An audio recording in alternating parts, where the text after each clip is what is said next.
Assalamualaikum warahmatullahi wabarakatuh. Para pemirsa, bapak-bapak, ibu-ibu, saudara-saudara sekalian, anak-anak dan cucu-cucu di mana saja berada, mari kita melanjutkan mengaji memahami isi Al-Quran. Sekarang yang kita baca masih surat Al-Baqarah juz 2, ayatnya yaitu ayat 249. A'udzubillahi minasyaitonirrajim. Bismillahirrahmanirrahim. Falamma fasala Talutu bil junudi qala innallaha mubtaliikum binahar faman syariba minhu falaysa minni wa man lam yat'amhu fa innahu minni illa man iktarafa ghurfatan biyadihi fasyaribu minhu illa qalilam minhum falamma jabajahu huwa walladzina amanu ma'ahu qalu la taqata lana al yauma bijaluta wa junudih qala alladzina yadunnuna annahum mulaqullah kam mim fi'atin qalilatin ghalabat fi'atan katsirah biidznillah wallahu ma'as-sabirin. Lah, ayat ini merupakan kelanjutan di mana dulu orang-orang Bani Israel, orang Yahudi yang masih taat pada Rasulnya yaitu pada Musa, ajaran Musa itu, mereka minta supaya diberi seorang raja yang bisa memimpin mereka untuk melawan orang-orang Yahudi kafir. Nah, begitu ceritanya itu. Kemarin sudah dijelaskan di depan, lah sekarang sudah sampai saatnya. Nah, raja tadi mau memimpin perang ini. Falamma fasala Talut bil junudi, maka tatkala keluar Talut dan tentaranya keluar dari Baitul Maqdis untuk maju perang melawan orang-orang Yahudi yang kafir itu. Nah, sebelum berangkat, sudah siap berangkat. Nah, pada waktu berangkat itu, lalu Talut tadi ya memberikan arahan, memberikan ya perintah bagaimana nanti dalam rangka melaksanakan perang itu. Maka Talut berkata, qala innallaha mubtalikum, sesungguhnya Allah itu akan menguji kamu. Para pasukanku, menguji kamu dalam rangka mau melaksanakan perang fisabilillah melawan orang-orang Yahudi kafir itu. Apa ujiannya itu?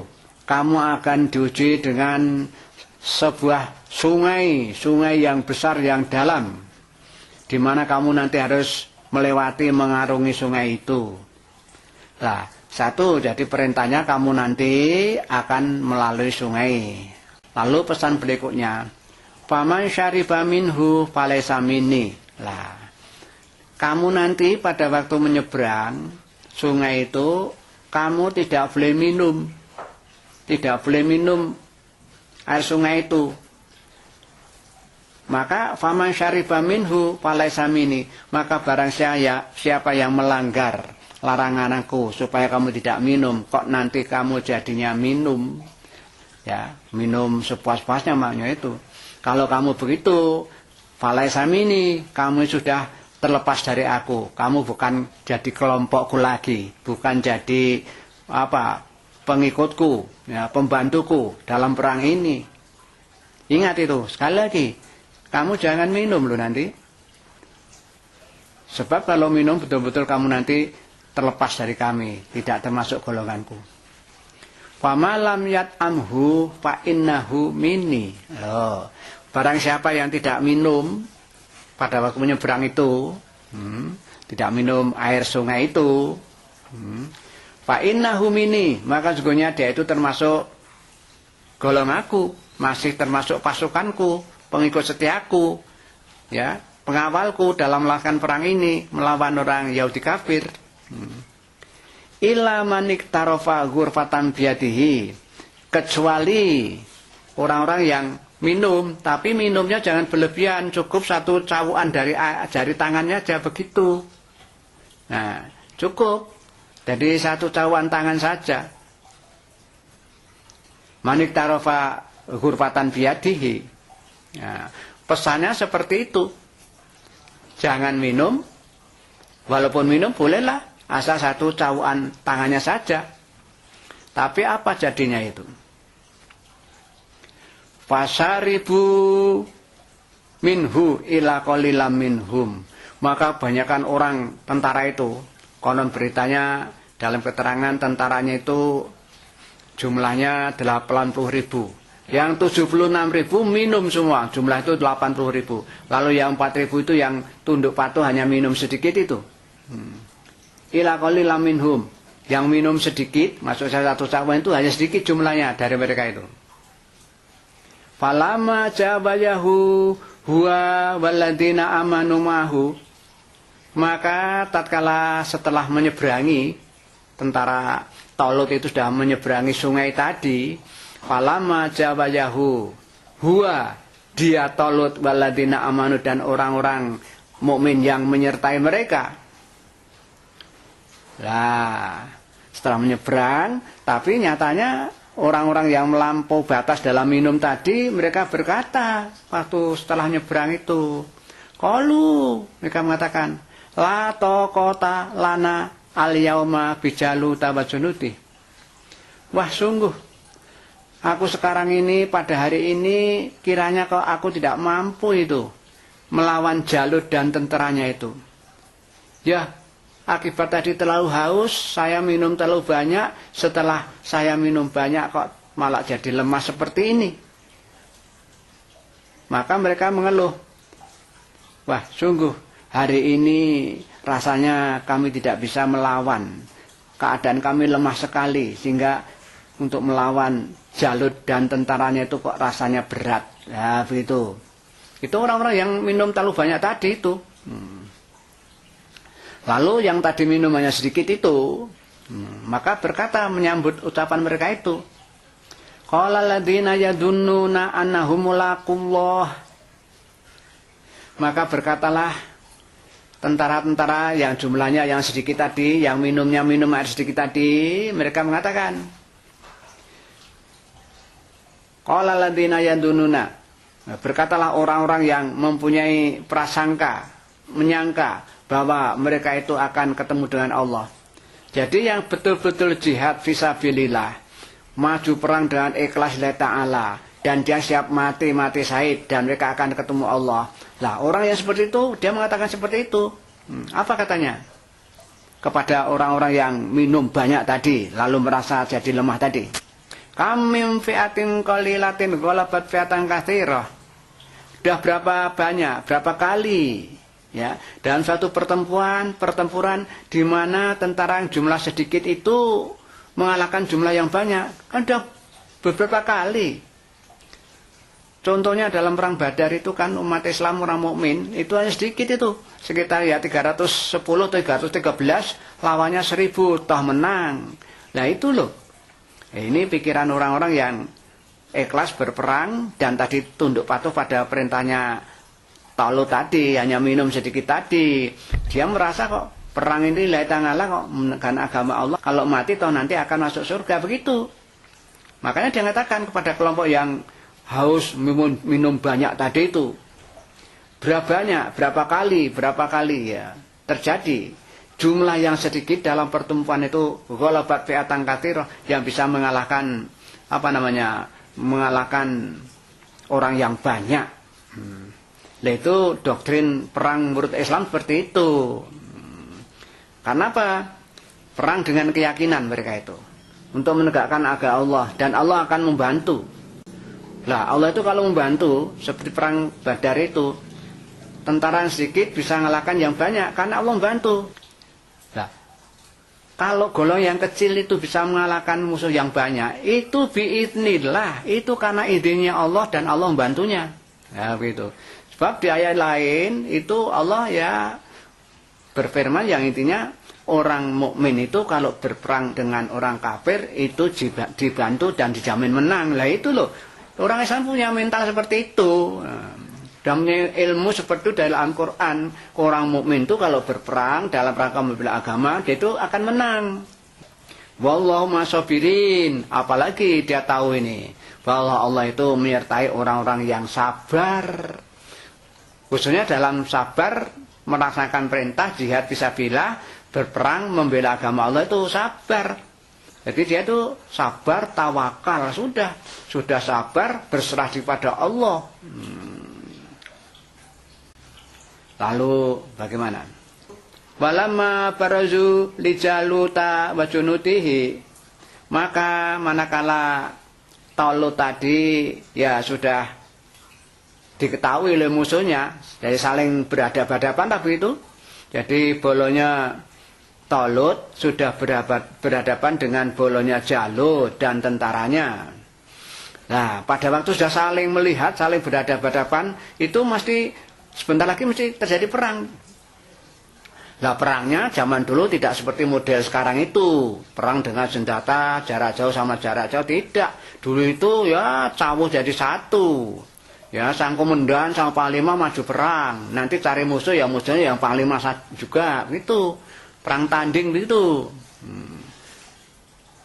Setelah sama berhadapan, sama ketemu ya, hadapan-hadapan gitu. Lalu orang yang iman tadi, yang menyangka akan ketemu dengan Allah, yang jumlahnya sedikit tadi, mereka itu berdoa. Apa doanya? Qalu Rabbana abrik alaina sobro wasabit agdamana wangsurna alal kaumil kafirin. Oh, mereka berdoa seperti itu.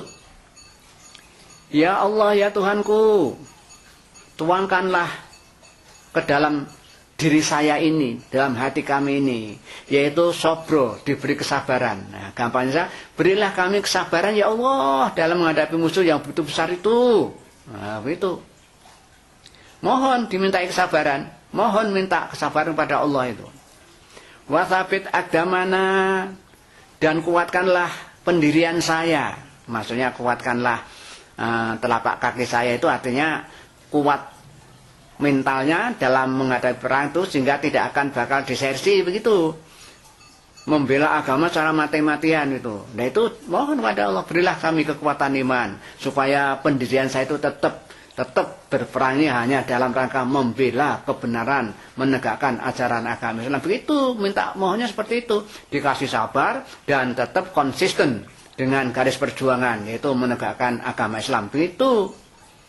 Setelah doa seperti itu, mas tambah lagi, wangsurna alal kaumil kafirin, dan tolonglah kami untuk mengalahkan orang-orang yang kafir itu, yang kami hadapi, yaitu Jalut dengan tentaranya itu. Mereka kan kafir, oleh karena tolonglah ya Allah, saya itu bisa mengalahkan mereka itu, Jalut dan tentaranya itu orang kafir itu, yang musuh Islam itu. Fahayamuhum biidnillah, maka orang-orang yang mukmin tadi bisa mengalahkan tentara-tentara kafir di bawah Jalut dan dibantu dengan tentara-tentaranya itu dengan izinnya Allah. Ya, jadi kelompok mukmin nyatanya menang dalam perang itu karena selalu minta pada Allah, berdoa, ya toh, diberi kesabaran, diberi tetap iman, teguh pendiriannya dalam berjuang membela agama Allah, dan tambah lagi minta mohon diberi pertolongan Allah dalam rangka memerangi orang kafir itu. Itu makanya mereka berperang lalu akhirnya menang dengan izinnya Allah. Nah, dalam peperangan itu wa qatala Dawudu Jaluta.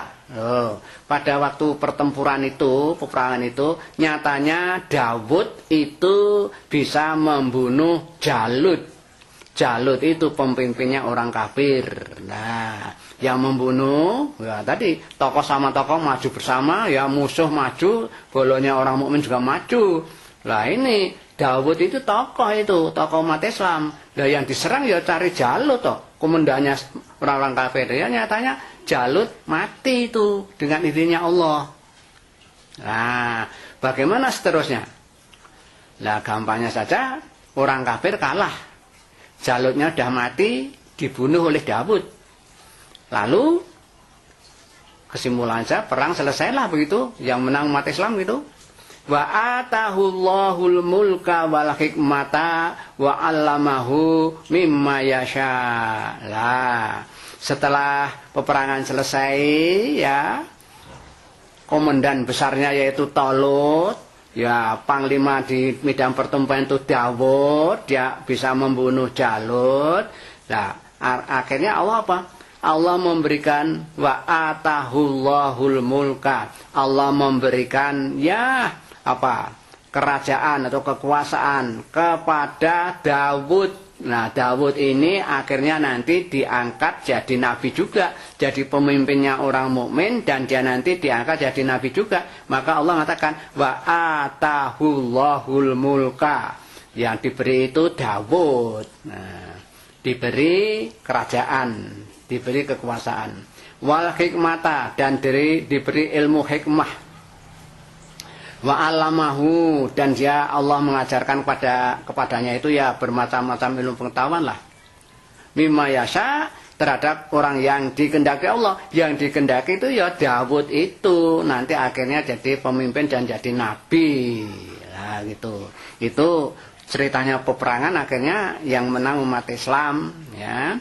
Nah, walaupun apa pemimpin perang itu Talut, tapi dalam peperangan yang berperanan besar yaitu justru Dawud, karena Dawud bisa membunuh Jalut sehingga umat Islam jadi menang, kan begitu.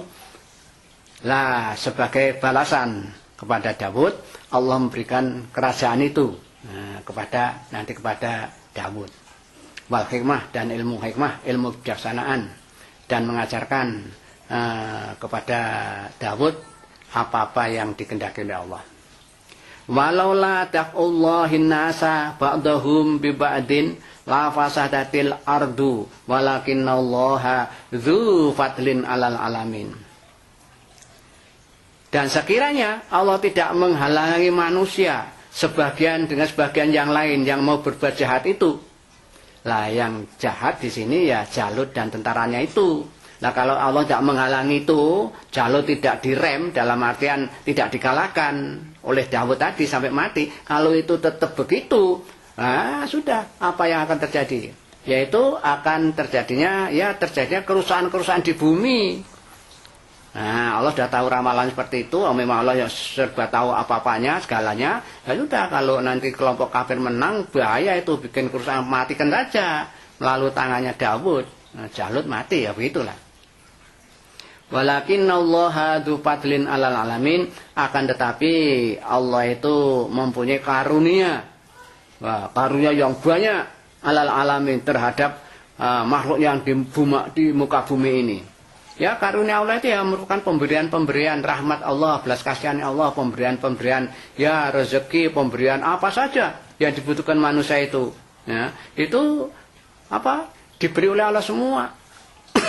Karena Allah dzu fadlin 'alal alamin, mempunyai karunia untuk hambanya seluruh alam semesta ini. Nah, itu singkatnya cerita demikian itu. Makanya lalu ayatnya tutup, tilka ayatullahi natluha 'alaika bil haq.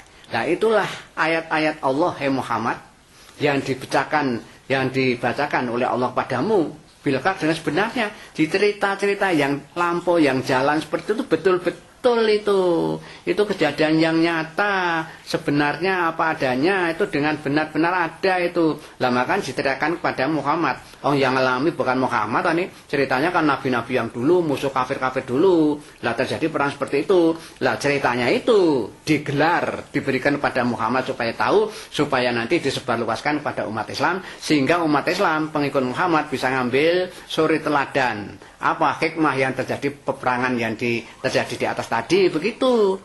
Makanya itu yang perang orang-orang dulu, tapi diceritakan pada Muhammad dan umatnya, supaya umat Muhammad ya tahu taktik ya perang dalam rangka berjuang membela menegakkan agama Allah, begitu. Kali lagi, nah, tilka ayatullah, itu semua ayat-ayat Allah yang dibacakan, natluha, yang aku bacakan kepada Muhammad alaika bil haq, dan sebenarnya dihapus-hapus, betul-betul benar itu, seperti itu dulu terjadi seperti itu loh. Wa innaka laminal mursalin, dan kamu itu termasuk juga, kamu itu sebagai salah seorang utusan yang kami utus, dan kamu adalah merupakan utusan yang terakhir ya, dengan membawa syariat, yaitu yang berupa ajaran Islam yang kitab sucinya Al-Quran, itu wahyu Allah yang melalui Jibril diwahyu kepada Muhammad. Dan sekarang sudah lengkap 30 juz ini jadi mushaf. Inilah sebagai pedoman orang Islam dan manusia pada umumnya mestinya harus mengikuti Al-Quran itu agar supaya selamat dunia akhirat. Nah itu, dengan demikian juz 2 selesai. Tapi saya kira juga perlu juga akan saya intisarikan tadi. Jadi sekian banyak ya, satu juz itu sebenarnya yang pokok-pokok isinya apa bisa disampaikan. Supaya para persawan tambah lebih mengerti itu apa-apa yang terkandung dalam tadi juz 2 tadi. Pertama tadi bicarakan masalah kiblat. Jadi kiblat itu arah umat Islam beribadah. Ya kiblatnya yaitu sana Ka'bah di Mekah.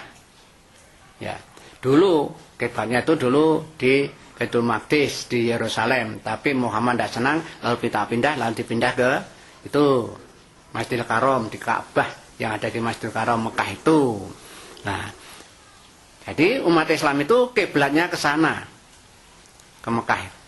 Oleh karena itu ada suatu pengertian yang intinya umat Islam itu mestinya rukun. Dalam hal menghadapi semua perjuangan itu kiblatnya satu, Mekah itu.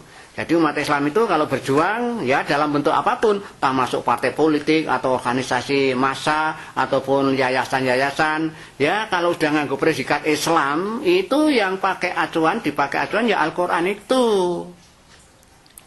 Jangan menampakkan organisasi partai yang didukung orang Islam tapi pimpinan-pimpinannya kurang ya menghayati si Al-Quran, sehingga boleh gambarkan umpamanya kalau ke masjid itu salatnya sama, kiblatnya sama, tapi setelah keluar dari masjid kok lalu kiblatnya macam-macam, itu nggak bener loh. Itu pemimpin-pemimpin umat Islam, sadarlah Anda mewakili umat Islam itu arahnya harus, kiblatnya harus sesuai dengan ajaran Al-Quran.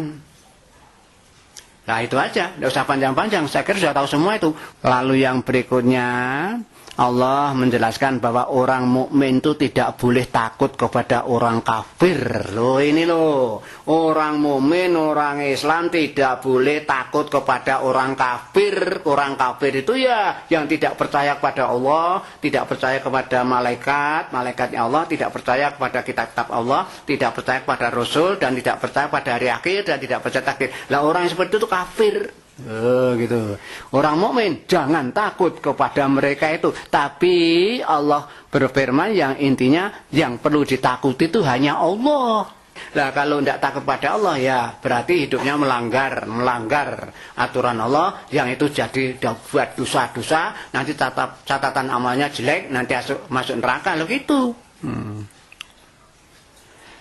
Lalu yang berikutnya Allah menjelaskan bahwa Allah itu menyempurnakan ya nikmatnya kepada umat Islam. Nikmatnya apa? Kesempurnaan nikmat itu yaitu berupa diutusnya Rasulullah, diutus menjadi Rasul Allah, mengajarkan agama Islam, membawa kitab suci Al-Quran. Jadi umat Islam yang mau nikmatnya sempurna ya ikutilah Rasulullah dengan Al-Quran ini, mengikuti ajaran agama Islam, itu Anda akan dapat nikmat yang sempurna. Tapi kalau dengan ajaran Muhammad saja, dengan agama Islam, dengan Al-Quran tidak mau, malah sinis menentang, ya mana mungkin mereka akan dapat nikmat yang sempurna. Ya mungkin di dunia dia masih dapat rahmatnya Allah, tapi di akhirat tidak akan dapat rahmatnya Allah.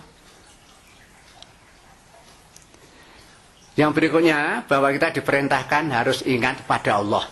Kalau sudah ingat pada Allah, Allah akan ingat kepada kita. Nah, ingat itu macam-macam caranya. Yang konkret, iman atau dzikir ingat pada Allah ya melalui sholat itu. Sebab sholat itu pada dasarnya itu ingat pada Allah. Jadi sehari 5 kali kita selalu sholat tepat waktunya, berarti kita itu ya menyadari ya, kita itu ingat pada Allah, buktinya salat. Tapi ada juga ingat itu melalui ucapan-ucapan atau dzikir-dzikir yang macam-macam itu. Nah, zikir yang paling afdal ya la ilaha illallah. Tidak ada yang pantas disembah kecuali Allah. Lah begitu. Bahkan ada hadis menjelaskan orang yang akhir ucapannya itu la ilallah kok terus meninggal dunia, surga itu loh.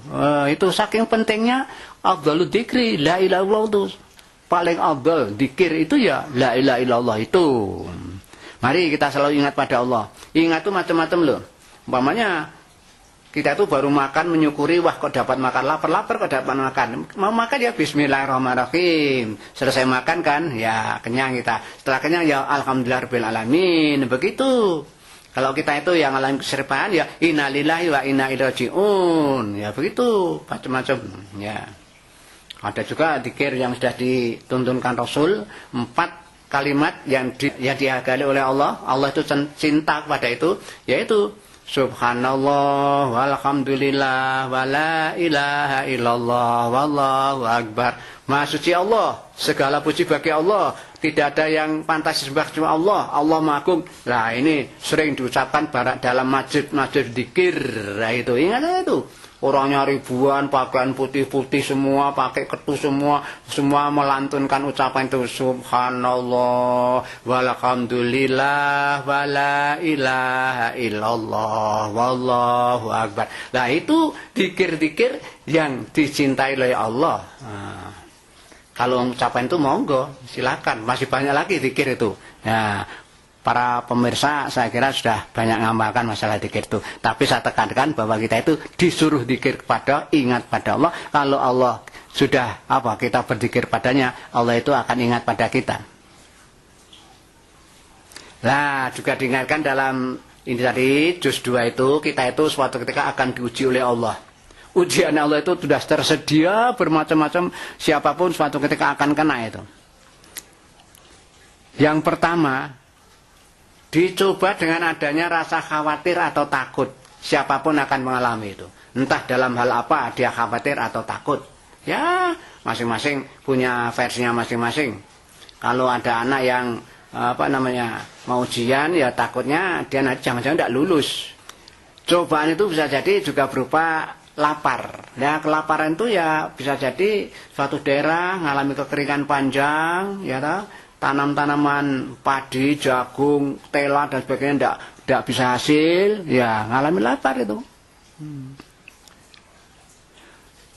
Dapat juga ujian itu berupa kita akan dikurangi apa? Kurangi harta, kurangi jiwa. Ya kurangi harta ya.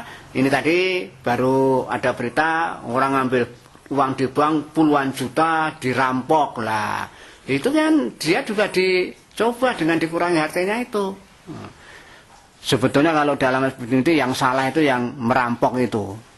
Orang yang tidak punya jalan pikiran sehat. Bukan uangnya dipaksa-paksa diminta itu. Itu nanti orang yang macam itu di akhirat di hadapan Allah berat itu. Dikurangi jiwa ya kalau kita kesurupan itu. Dikurangi buah-buahan ya buah-buahannya tidak berbuah ya, kering semua pohonnya karena lama tidak tidak hujan. Yang berikutnya, dihimbau oleh Allah janganlah menjadi orang itu mati dalam keadaan kafir. Sebab kalau orang yang mati dalam keadaan kafir itu ya sudah mereka dilaknat Allah itu. Hidup di dunia disuruh ibadah tidak mau, disuruh percaya pada Rasulullah, pada Al-Quran tidak mau kok. Ya sudah, hidup semau gue, semaunya menuruti hawa nafsu, ya sudah. Kalau mati itu dilaknat itu. Dilaknat oleh Allah dan juga dilaknat juga oleh orang-orang banyak. Berikutnya ada juga peringatan dari Allah bahwa orang yang mengangkat pemimpin ya kok bukan mengambil pemimpin atau pelindung yang dari umat Islam atau orang mukmin, kok malah milih meninggalkan orang mukmin dalam milih pemimpin. Itu Allah itu berlepas diri loh pada orang seperti itu. Jadi ada kelompok masyarakat, kelompok Islam, umat Islam. Tapi kalau ngangkat pimpin kok malah pilih yang bukan Islam, orang Islam tidak dipilih lah, macam itu loh. Itu orang-orang seperti itu Allah itu akan berlepas diri dari mereka itu. Ingat itu. Kalau kita lihat umat Islam tidak pernah rukun itu, ya berserakan kemana-mana, di mana-mana terus. Boyoh berhimpun dari rumah sendiri, kandang sendiri, berjuang bela agama. Insya Allah Allah memberi kekuatan sehingga kalau berlomba pemilihan apa, jadi kepala daerah apa-apa, entah bupati, entah gubernur bisa menang. Berarti tidak kok. Pemilihannya ya terpencar-pencar, ada milih sana, ada milih sana, ada milih. Lah wong Islam kok tidak pernah rukun seperti itu dalam hal menentukan sikap memilih pemimpin. Padahal aturannya siapa yang mengangkat pemimpin pelindung selain umat Islam dan meninggalkan umat Islam sendiri, meninggalkan mukminin, ya Allah berlepas diri. Terus juga dalam surat Al-Baqarah juz 3 tadi ada yang perintah bahwa umat Islam itu diperintah ya suatu ketika diperintah untuk berperang fisabilillah. Artinya apa? Karena kapan saja orang kafir, orang yang tidak senang Islam, orang agama lain itu selalu Islam jadi musuhnya, itu jelas itu. Oh itu katanya Allah. Nah mereka selalu begitu. Lah kalau memang dia itu begitu terpaksa nyerang kita orang Islam, umat Islam itu defensif sifatnya. Diem aja, tapi ya itu kalau sudah didahului, diserang dulu, ya sudah habis-habisan itu all out. Kalau maju perang sudah siap mati itu aja. Nah, mengajaran begitu kok. Tidak berarti saya itu membakar supaya sama tidak perang, tidak. Ini hanya memberikan ilmu menurut Al-Quran. Kalau perang itu seperti itu, sebab memang Allah ya sering-sering merintahkan perang. Kalau kondisi memang harus perang begitu. Lalu tadi ada dibicarakan mengenai saum. Saum itu siam. Puasa pada bulan Ramadan, di mana pada bulan Ramadan itu ya kita tidak boleh makan, minum, kumpul suami istri siang hari, ya gitu. Tapi kalau malam boleh, ya gitu loh. Kalau ada pelanggaran siang-siang kalau kumpul suami istri, yang menurut jumhur ya harus puasa itu 2 bulan berturut-turut. Itu masalah puasa. Puasa pun diberi rukhsah keringanan, ya diberi keringanan. Kalau memang yang keadaannya baru sakit atau bepergian boleh tidak puasa, tapi nanti harus diganti pada hari lain setelah habis Lebaran Idul Fitri. Ya. Tadi tidak puasanya berapa hari karena bepergian atau sakit, ya dihitung saja nanti diganti setelah bulan Syawal itu. Lagi tadi ada ayat yang menjelaskan bahwa umat Islam itu tidak boleh memakan harta benda teman sesama muslimnya dengan cara yang batil, dengan cara yang tidak benar. Ya umpamanya orang katanya juga Islam, di KTP tulisannya agama Islam, tapi kerjanya mencuri, mencopet, merampok, menggarong. Itu namanya kan makan harta orang lain, orang Islam dengan cara yang tidak benar. Nah, kalau memang jadi orang Islam ya jangan gitu loh. Jangan gitu, tidak boleh itu.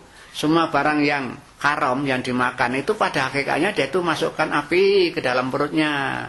Dan besok dia akan terbukti itu.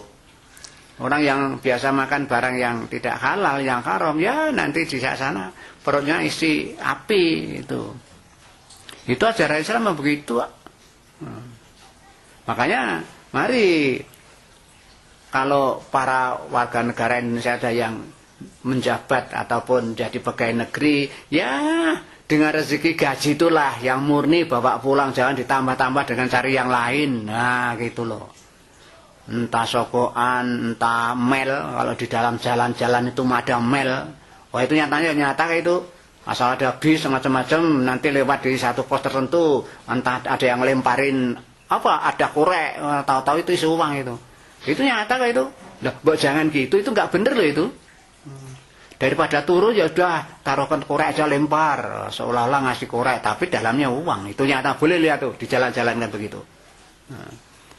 Jadi kalau saya membuat contoh itu ya suatu kenyataan yang bisa terjadi dan tidak memfitnah. Tujuannya untuk mengingatkan jangan begitu, karena itu kamu mendapatkan harta dengan cara yang tidak halal, harga yang tidak benar, ya nanti resikonya di akhir itu berat dan begitu loh. Niatnya begitu. Seorang yang berani tablik, ya mengajak orang ikuti ajaran Al-Quran itu harus benar-benar omongannya, tidak boleh apa semaunya memfitnah orang. Tidak, itu hanya menyampaikan ajaran supaya orang-orang itu, karena manusia itu kan disuruh mengikuti Al-Quran lah. Kalau sudah tahu begini mudah-mudahan diikuti. Kalau yang pernah melakukan yang tidak baik seperti saya sebutkan itu ya berhenti gitu loh. Ini namanya amar ma'ruf nahi mungkar, ajak-ajak yang baik dan mencegah dengan cara-cara yang tidak baik, khususnya dalam rangka mencari rezeki zaman sekarang ini loh. Banyak orang ya cari rezeki asal-asalan, asal dapat itu, caranya bermacam-macam sesuai ya ajaran setan saja itu, tidak mengikuti ajaran Allah, tidak halal itu. Terus tadi masalah perang sudah pernah disebutkan di atas, sudah itu tidak usah dirembuk lagi nih. Perang Sabil itu membela agama Allah, perang dalam rangka membela menegakkan ajaran agama Allah. Tapi yang jelas dalam masalah perang itu pelaksanaan perang tidak boleh dilakukan dengan melampaui batas. Ya, melampaui batas itu umpamanya dalam peperangan itu yang perang kan biasanya kan ya tentara, ya pasukan, yang bersenjata. Tidak boleh kalau nyerang kampung musuh lalu apa namanya kakek-kakeknya, ya istri-istri, perempuan-perempuan, anak-anak itu dibunuh, tidak boleh itu. Itu melampaui batas. Nah, ya kalau menembak itu mati ya sudah mati, dia sudah selesai. Jangan lalu sudah mati belum tengok lagi, oh tahu-tahu sudah mati, oh biar puas tembak lagi, itu ya melampaui batas itu. Lalu ada lagi hal-hal yang disebutkan dalam surat Al-Baqarah 2 ini. Nah, umpamanya apa? Ada lagi yaitu masalah infak.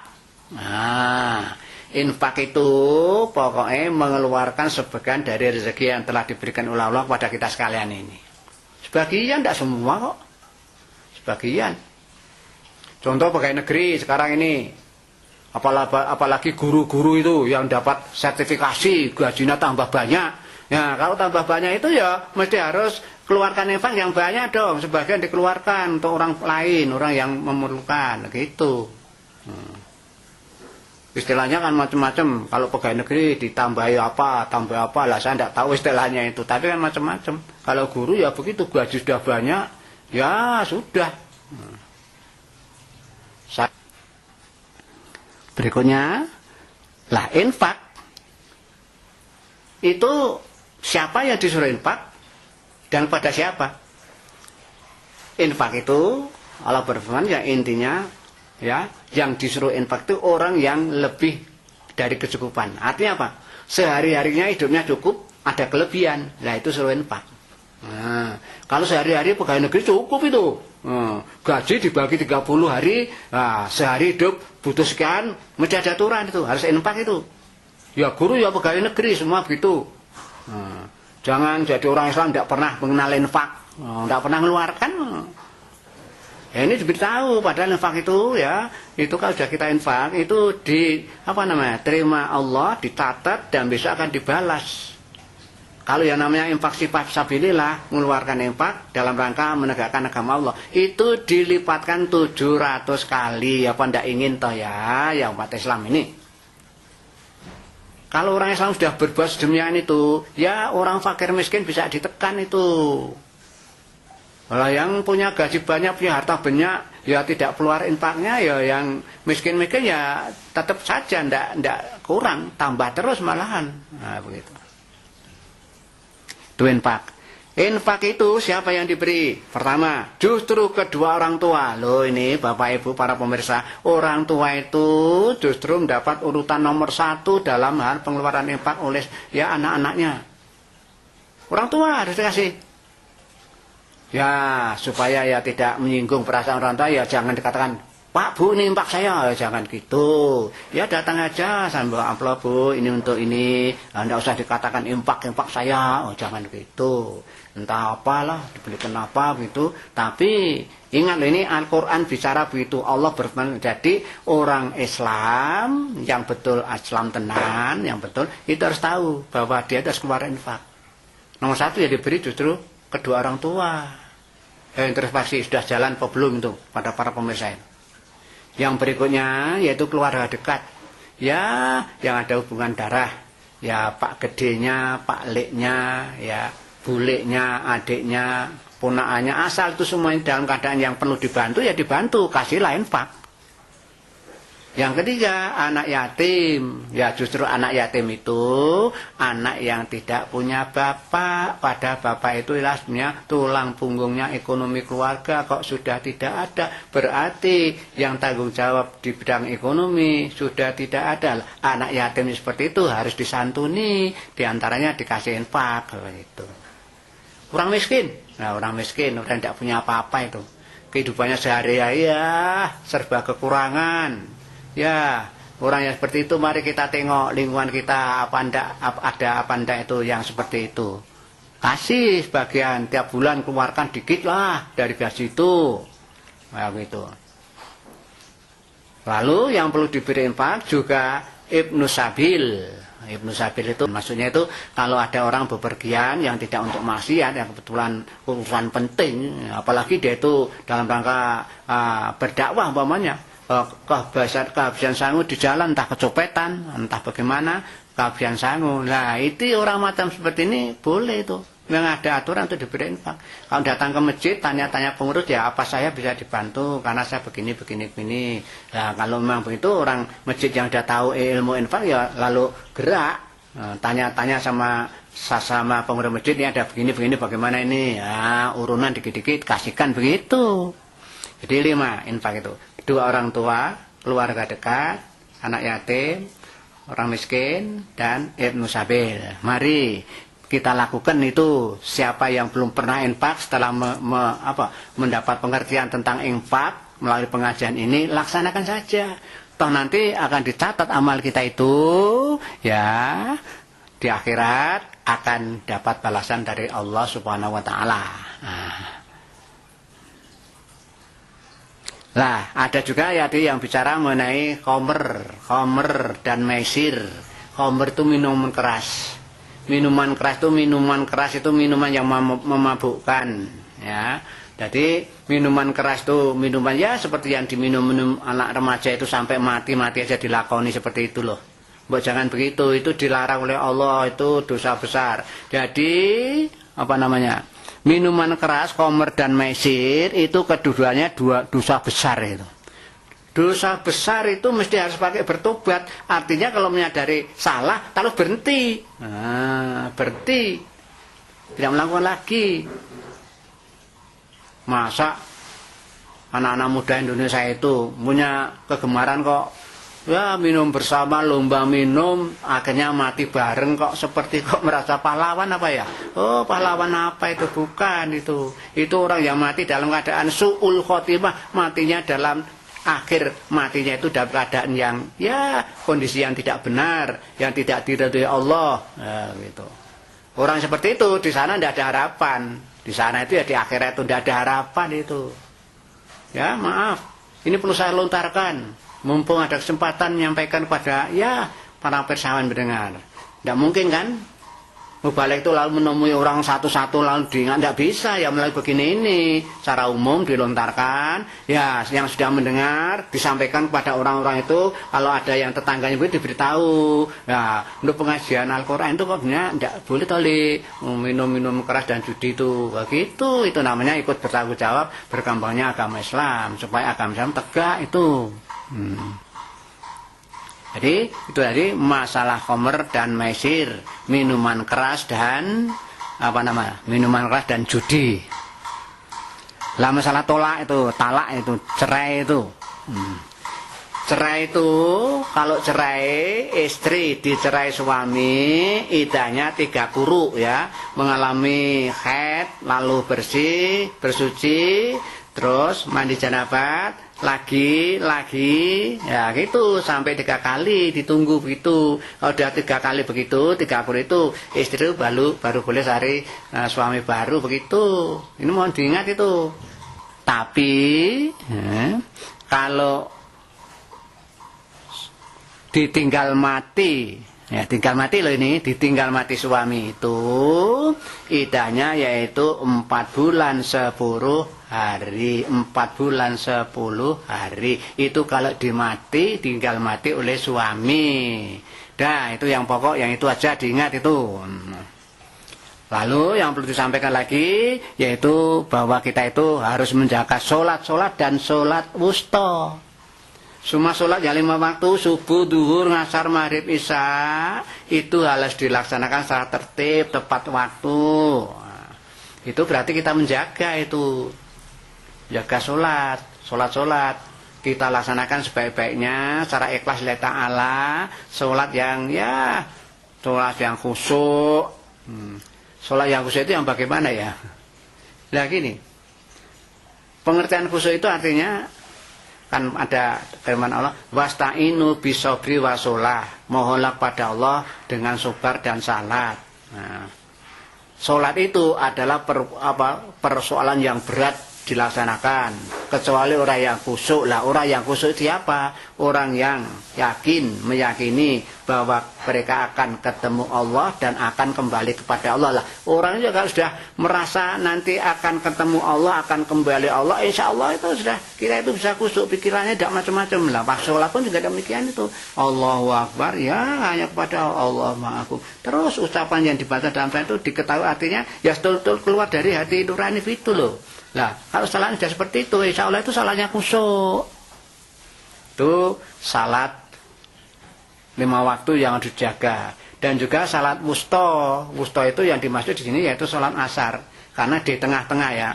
Sebelum asar kan ada subuh dan duhur. Ya, setelah asar kan ada maghrib isya. Jadi digambarkan itu salat asar itu di tengah-tengah, itu namanya wusta. Lah itu minta diperhatikan. Karena justru sholat asar itu banyak ya orang-orang yang sering kelalaian melaksanakannya. Ya sama saja kalau di desa-desa itu petani itu kalau ke sawah masih siang panas-panas ya, maculnya masih berat gitu. Tapi selama agak sore-sore, makin sore makin semangat maculnya sampai matahari tenggelam tidak terasa. Padahal tadi belum sholat asar lah gitu.